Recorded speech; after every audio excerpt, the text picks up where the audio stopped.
For almost 300 years after the Council of Trent, this Catholic baby, Jesuit futurism, remained largely inside the crib of Catholicism, but the plan of the Jesuits was that this baby would grow up and finally be adopted by Protestants. This adoption process actually began in the early 1800s in England, and from there it spread to America.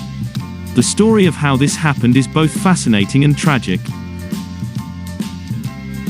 In the 1820s, two professors, S.R. Maitland of Oxford University and James Todd of Dublin University, resurrected Ribera's thesis, and both men put out a series of books supporting the Jesuit and went on to bash the Protestant reformers. Maitland was the librarian of the Archbishop of Canterbury, so he had the power and prestige to help spread his writings throughout Anglicanism and to the English-speaking world. Then comes along Jesuit Emmanuel Lacunza, who promoted Rome's version of the Antichrist. He published his book called The Coming of the Messiah in Glory and Majesty. He sought to get his book into England under the disguise of a converted Jewish rabbi. So he used the pen name of Ben Ezra. Many people were deceived at first, thinking he was really a converted Jew. But even after they discovered he was really a Jesuit, his book was still well received. Things really took off when Scottish clergyman Edward Irving translated the Spanish edition of Rabbi Ben Ezra's work into English and published it in 1827. Irving was a much respected Scottish Presbyterian minister, but then he got kicked out of his own church because of claiming that Jesus had a sin nature although he never sinned. Irving then decided to create his own church. He called it the Apostolic Catholic Church. When Irving turned to the prophecies, he eventually accepted the one-man Antichrist idea of Todd, Maitland, Bellarmine, and Ribera.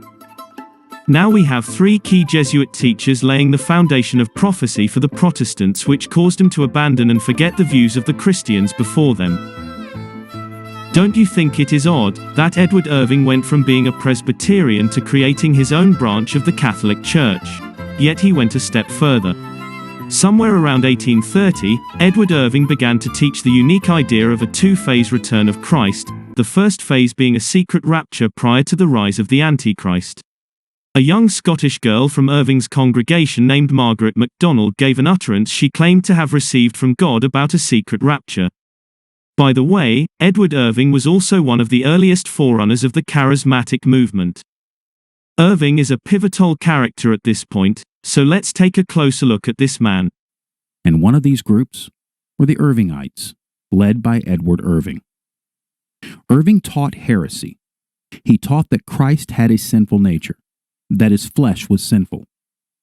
An article from the Belfast News, Northern Ireland in 1830 says this: "We particularly allude to his monstrous doctrine respecting the sinfulness of Christ's nature, and the terrible spirit of denunciation which he has manifested against all who may dare question its orthodoxy. If any man," he says in his work on the human nature of Christ, "assert that the Redeemer assumed an unfallen nature, let him be anathema." This is heresy. Christ did not have a sinful nature, and yet Irving held on to this view until his death in 1834. And that is Edward Irving. Edward Irving, who was an evangelist out of Scotland, was the key figure of the great Advent movement out in Great Britain and made its way over to the United States, and was the catalyst for the great Advent movement in which we have William Miller. Now here's the key. Now, Edward Irving got his ideas and doctrines from a Jesuit priest named Manuel Lacunza. Now, Manuel Lacunza, of course, got his stuff from a Counter-Reformation Jesuit, which was Francisco Ribera.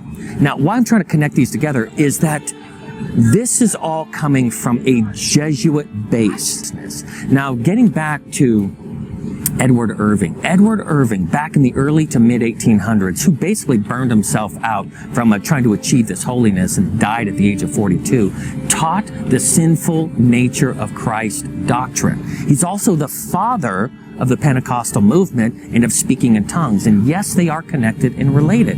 The spiritualism that came out of that movement The idea of being swept into this holy experience where you are achieving the mind of Christ was basically at the very roots of the great Advent movement that was coming out of England. Edward Irving was taking his doctrine from Manuel Lacunza. Manuel Lacunza was a Jesuit priest out of South America who wrote under a pseudonym and wrote a book, and all of Edward Irving's ideas came out of Jesuit theology. Now that's the important point. So when Edward Irving, who was teaching the sinful nature of Christ doctrine, well, this was actually in vogue at the time. And that's where people like Uriah Smith and a lot of the Adventist church fathers, the early kind of pioneers of the church, had still had a lot of that baggage. But that's only because, unfortunately, Edward Irving was taking his material from Jesuit theology of Lacunza and then ultimately Ribera as the Counter-Reformation idea.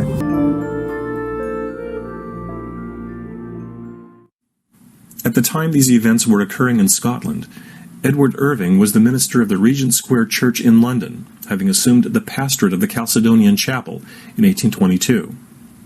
He had formerly been the assistant to Dr. Thomas Chalmers of the Scotch Church in Edinburgh.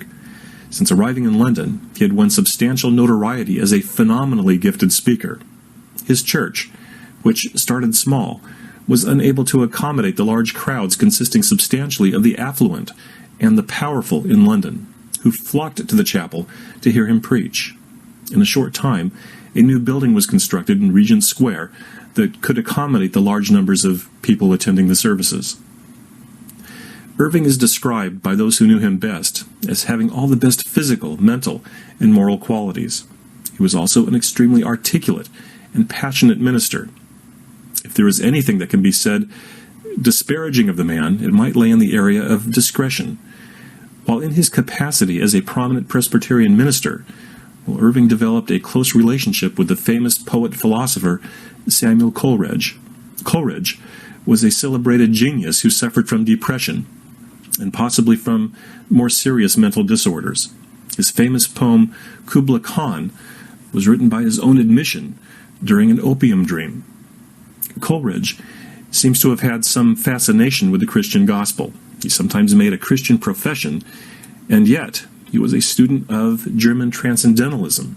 For instance, in 1798, he conducted divine services at Taunton's Mary Street Unitarian Chapel in place of its pastor, who had suffered a family tragedy. However, later in the same year, he traveled to Germany, where he became a student of Immanuel Kant's humanistic philosophies. After his return to England, his unstable personality and increasing opium addiction led to health problems, alienation from friends, marital separation, and finally a commitment to a doctor's home in 1817, where he remained until his death in 1834 from possible complications of opium addiction. Coleridge was considered a true intellectual giant in his time, but never an orthodox Christian. After Irving came to London, Coleridge attended some of his sermons and lauded Irving as one of the greatest preachers then alive, comparing him with the Reformers. While very much flattered, Irving began to visit Coleridge privately, and according to Chalmers, who accompanied him on one of these visits, he would drink in German mysticism and transcendental lake poetry. Irving, shortly thereafter, in publishing a pamphlet charging the modern church as deficient to that of the first century, included within his exhortation a curious dedication to Samuel Coleridge, in which he states, "You have been more profitable to my faith in orthodox doctrine, to my spiritual understanding of the Word of God, and to my right conception of the Christian Church, than any or all the men with whom I have entertained friendship."